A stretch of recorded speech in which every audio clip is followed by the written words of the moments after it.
Hi everyone. This video is to explain how to add students to your groups so that they see specific assignments within Blackboard.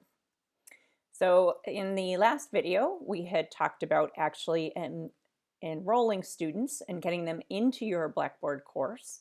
Once that has been done, they need to be added to a group. So I'm going to scroll down to the control panel, expand users and groups, and click on groups. For the purpose of title, these groups have already been created. If you are coming in for another reason, either a regular classroom teacher or special ed teacher, you can go underneath Create and manual enroll groups for your classroom and set them up from there. They need to be created in order to add students. So I'm going to go into my Literacy 1 here and I'm going to edit that group. And as it pops in, I'm going to scroll down and there is a spot for membership. It says Add Users. I'm going to click on the Add Users button and it's going to open up a window that has all of my students in my class listed in it. I can go ahead and click the students who need to have access to that group, the ones that I'm working with there, and I'm going to say Submit.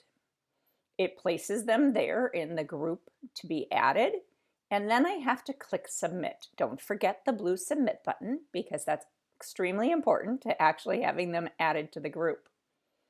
So once I do that, I now have 2 enrolled members in that particular group.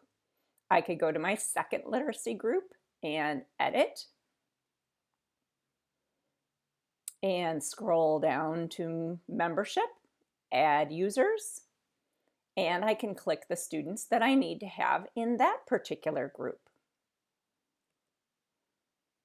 And again, do not forget to click Submit. Once I have done that and I have students in those groups, they will be assigned to the content that is assigned to that group. So in the title class, we actually have created areas for literacy that have a group 1, and the adaptive release applied to it is that only those students in Literacy 1 can see that content. Only students enrolled in Literacy 2 can see the Group 2 content. So if a student were to come in here, they would see simply the folder for the group that they are in and none of the other groups. If you are creating a particular piece or item besides your folder that you want to have be available only to a small group, you can do that underneath your group, adaptive release. When you scroll, it gives you who do you want to have see that. So I would say for this, I want my Literacy 1 students to see it. Maybe I'm doing something here that I also want my Literacy 5 group to be able to see.